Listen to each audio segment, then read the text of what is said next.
Hi, my name is Dr. Warrick Bishop, and welcome to my podcast and videocast station. Today, I'm so pleased to have the opportunity for a follow-up interview with James Z G Buckley, who's an international expert on hypnotherapy, human behavior, meditation, and leadership. Welcome back, James. It's great to be back, Warrick. Thanks for having me. Look, we really touched on your story last time, and I think I admitted to you I was quite moved by the journey you've obviously undertaken yourself to be the person you are now, who is able to share and impact other people's lives. And for those who missed it, James shared a remarkable story about a woman who he helped with depression through the processes of meditation and hypnosis to overcome her depression, which she'd suffered for over 10 years, to actually become a world champion skydiver of all things, with success on an international scale. A remarkable story. But what I really want to start to tease out is, how does it all work? Is it all gobbledygook and chimes and orange clothes? But what's the science behind it, James? Kick us off and bring some science and understanding to what some of the amazing stories that probably many of the people listening will have heard some stories of their own. So talk us through the science a little bit, if you could. Sure. And that's a great segue. You don't have to wear orange clothes. You don't have to wear a fancy hat. You don't even have to burn incense if you don't want to. And that's really important, that what I share based on my own experience and my own way of learning is I really wanted to strip away all of the fluff and just find what works, because I needed things to work for myself. As I shared in my story, there was some significant challenges there, psychological, emotional, so on and so forth. And so that really drove me to be on a mission to find what works. And so we could say that the programs that I deliver have really trimmed off that fat. And what I'm going to share with you now is purely science, which I think is really important for people to have trust and belief in what it is that they're doing, because if they don't have that trust, then they won't follow through, or they just won't get those results. So the science, really quickly, maybe we'll start with hypnotherapy. My background is as a hypnotherapist. I've been studying, researching, practicing and teaching hypnotherapy since 2001. And so it's been over 2 decades now that I've been studying that and teaching that. And so I'll just share really quickly what actually hypnosis is based on how I've been taught. Now, as a caveat, I want to say that hypnotherapy and hypnotherapists are like mechanics. You can get really good mechanics and you can get not so good mechanics, and some know some things and some don't know some things. And so I'm only sharing what it is that I've learned and how I've learned. So there's 3 parts to hypnotherapy / hypnosis that I've learned. The first part is what we call subliminal messaging. Now, most people have heard of subliminal messaging and have a vague idea that subliminal messaging means that your conscious mind is seeing some things, but your unconscious mind is seeing a lot more. And that's exactly what subliminal messaging is. Neuroscience has proven that our brain processes 400 billion bits of information every single second, and that our conscious awareness of that is only 2,000 bits of information. And so what that means is that our conscious mind is only seeing a small amount of what our unconscious mind is actually recording. So when in hypnotherapy, if you're a good hypnotherapist, then you will distract the conscious mind by giving it tasks to do or something to think about, while you program the unconscious mind with the thoughts, emotions, and behaviors that you want. So really, basically, really simply, subliminal messaging is understanding that those 2,000 bits of information is the conscious mind. And when we give that a task to do, then we can influence that unconscious mind on a really profound level. Yeah. Second part of hypnotherapy is what we call Pavlovian psychology. We spoke about that in the last segment. It's classical conditioning. Just really quickly, we know that Pavlov had his dogs. Pavlov was ringing a bell, was actually a tuning fork. Based on my research, he was using a tuning fork for that, and then showing his dogs a steak. And after a period of time, he could ring the tuning fork and the dogs would start to salivate. Now, if the dogs were hearing that sound, if he was ringing the tuning fork and electrocuting the dogs, they would not salivate. They would produce a different response. So what that means is that we can create any response inside of us on any stimulus that we choose, meaning we can use one of the 5 senses, our smell, our taste, our hearing, our sight, or our sensations, our physical sensations, to create a stimulus, to create any response that we want, not just salivate when we hear that sound. So hypnotherapy is really using Pavlovian psychology, or that stimulus and response, to create really fast reactions in the nervous system and to imprint on the unconscious mind really quickly. Did you have a question there? Yeah, Yes. James, are there sort of conditions that the mind needs to be in to allow that linkage of a conditioning stimulus and the response? Are there particular things that make us receive that conditioning better or prevent that conditioning from occurring? Yeah, absolutely. There is a scale there, Warwick. And so you would have heard or seen a hypnotherapist swinging a watch or speaking slow and those kinds of things. And it's just getting the mind to slow down so that it's a bit more susceptible to those things. But when we're talking about classical conditioning and we're talking about Pavlovian psychology, it may be a little bit harder if somebody's stressed or if somebody's engaged in a task that's creating those stress responses, but we can still create that stimulus and response regardless of where we are. However, if we are more relaxed, then it is going to be more profound. It's going to be easier and faster. So yes, that is true. And the key there is to understand that the reason within Buddhism, all of those rituals of sounds and incense and chants and all of these ritualistic behaviors, as I said in the previous podcast, is really Pavlovian psychology as far as I understand it. And so you can use those things to create the response in your brain so that as soon as it smells the incense, it starts to create the chemistry, it starts to create those brain waves, it knows exactly what to do rather than having to get yourself to that point. So those tools can be used to create a really fast response so that you can get into those states and get those benefits really quickly. So what's the third component of Perfect. hypnotherapy? You said there's subliminal Messaging. programming, I guess, or Yes. subliminal messaging. There's conditioning. What's the third thing? Third part is language, or we could call it linguistics. And in hypnotherapy, we see language as 2 parts. The first part is what we call the surface structure of language. And that is the words that we use, how we engage. We all understand what the word dog is. We all know what a dog is. However, the second part of language, which is what we call the deep structure, is very unique to each individual on earth. So although we may agree on what the word dog is and what a dog is, our experience and our fingerprint, if you like, of our understanding or deep structure of that word is very different. So to make an analogy that will bring that home, if 2 children go to a park, one child is given a puppy for their birthday and they learn the word dog, they pat the dog, they cuddle the dog, they play with the dog, that experience becomes the deep structure of the word.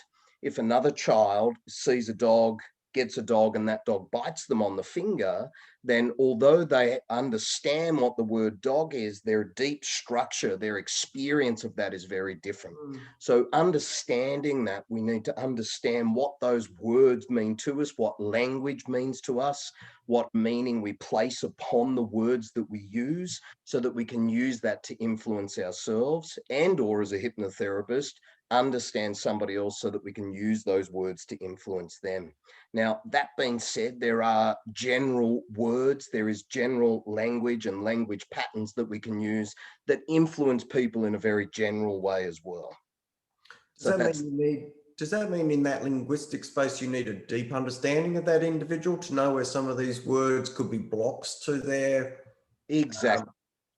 yeah. Exactly. So what we're talking about there is that somebody that has some deep kind of issues that they need to work through, they may need that little bit of extra help from somebody to be able to guide them through that, to tease that information out, Yeah. understand what's happening under there. But again, like I said, there is general language and general words that do influence in a really general way. So, for example, if I was to say to you, don't think of monkeys for 10 minutes, then you would be influenced only to think of monkeys. And that's a very common experience for everybody, unless somebody was attacked by a monkey or they had a monkey pet and it passed away, then there would be some nuances there. But generally speaking, that would be a same experience for people inside of their mind. Sure. I also do an experience where I have people that will imagine squeezing a lemon into their mouth and they can trigger their salivary glands. And again, that's a really common experience that people will have. But again, if somebody had a lemon thrown at them when they were a child or something, then that may be a little bit of a different response. But generally speaking, there are general patterns of language that we can use for most people. Great. Okay, so a quick recap. There are three things that Yes. come together in hypnosis. One is the subliminal messaging, one is conditioning, the other is an understanding of the linguistics or the deep meaning of words for individuals. I want to tease you out on a comment that you made about the chemistry that must go on during the time of hypnosis. And I'm going to put you under a little bit of pressure because I'm pretty keen to hear a little bit about meditation too, having been introduced to it recently. And I'm going to ask you to maybe talk between the chemistry of hypnosis and meditation. And I'm going to let you know we've only got about 5 minutes left. So sort of the executive summary for the layperson who doesn't understand much about the chemicals in the brain or neurocognitive messaging. Yes. Understand. And that's a really great question. So I'll give you a little bit of an experience maybe, and then I'll explain what's happening when that happens. And so you can follow along if you like, Warrick, and for your listeners, if they want to follow along, and I'll suggest that you just close your eyes and for 30 seconds, just follow along with what I'm suggesting. I want you to imagine that you're at your front door. I want you to open your front door and I want you to walk over to your fridge, open up the fridge and take out a cold lemon. Put the lemon on a chopping board and slice the lemon in half. And as you do so, you may start to smell the zest and pith and sweetness of the lemon. As you do so, pick up one half of the lemon and squeeze the juice in the mouth, careful not to get it in your eye. Take your top teeth and scoop out the flesh and start chewing on that flesh and swallow it down. And I can see, Warrick, that you've already triggered your salivary glands. You've done a great job. And for those of you that are following along at home, 90% of people will trigger those salivary glands. And so the reason I'm showing you that is that your thoughts are what's called neurochemical events. And those neurochemical events trigger the hypothalamus to release peptides or proteins that go into every single cell of the body. And that is what's shaping the chemistry of the body, is those thoughts. We have 70 to 90,000 thoughts a day, and 95% of those thoughts are unconscious programs.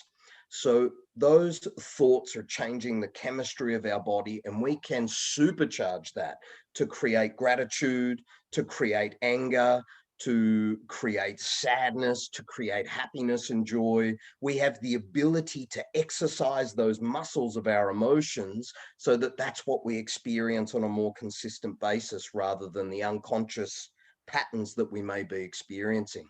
And are those processes similar for both meditation and hypnosis, James? Yes. So just really quickly, the process of meditation, the word meditation in the Tibetan language literally translates to become familiar with, meaning that the process of meditation is to become familiar with the content of our thoughts and our emotions and to observe that. And as we start to observe that and become familiar with that, we can start to choose different directions. If we notice our thoughts are going in this direction and it's not creating the response we want, then it's very easy from that perspective to be able to change those thoughts to a different pattern. So meditation is really the entry point into the unconscious mind, whereas hypnosis is really just the unconscious mind. It's influencing the unconscious mind, which the conscious mind soon becomes aware of, whereas meditation is going through the conscious mind and into influencing the unconscious mind. Okay. Are they complementary techniques usually? Do you need one and the other, or can you do one or the other? How would you see those interplaying? Interesting question. I have not seen anybody using these techniques anywhere in the world. This is just what I've learned from my unique experiences and my unique research. And so no, I don't see that as a common thing anywhere. Obviously you can do hypnosis without meditation. You can do meditation without hypnosis. But in my experience with myself and with many thousands of my clients, to bring those two things together is a game changer.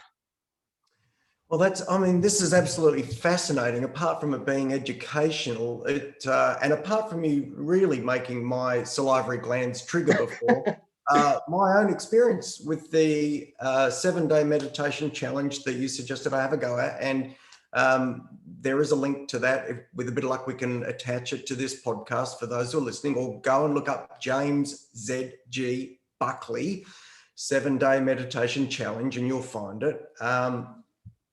My real interest is that I've felt impacted by this process of meditation, and it's incredibly interesting to hear that these, and I've not explored them, so I'm just finding this like a kid with a new toy. We've got a process, meditation, where our conscious mind is leading us into ourselves with a greater awareness, and then another process that allows us to bypass some of that conscious mind and guide our thoughts. And that's remarkable, given we've got tens to hundreds of thousands of thoughts per day, and probably many of them are quite erratic without any guidance at all. For someone who's a neat freak and likes order, this is something that's resonating, actually. Yes. Resonate. And that's really what it is about. It's about organizing or reorganizing your mind so that it's working in the ways that you want, so that you're thinking thoughts that empower and support you rather than disempower you and disengage you, and creating the emotions that you want, again, so that you're empowered and excited about life instead of depressed and anxious. It's really getting in the driver's seat of the car and getting your hands on the steering wheel when you use these two sciences together, we could say. So I'm going to wrap up soon, but just for those listening, I can let you know that James's meditation on gratitude, which I've been doing, without question has had some impact. I can't stand the traffic. It just kills me. But I found myself appreciative that I had a little bit more time to hear the entire ABC Journal show on a particular topic the other day. Quite out of character. Awesome. And it must have been from my morning meditation gratitude session. And I think this thing really, truly makes a difference. I'm going to thank you, James, for joining me. Thank you, sir. It's been a privilege. It's really exciting to share this information and with people that understand that it's really exciting. I'm going to invite people listening to jump on the net, find this guy's 7-day challenge meditation. Please do it. You might be a more patient driver as well, and that could only help congestion on the roads. I'm really excited about coming back for another interview, if that's good for you, because I'd love to talk about combining this mental care with health care of the body and that mind-body journey. I'm so excited about doing that I'm going to wrap up really quickly now. I'm going to thank those who've been listening. Thank you so much. Till next time, look after yourselves, and please don't die from a heart attack. Goodbye.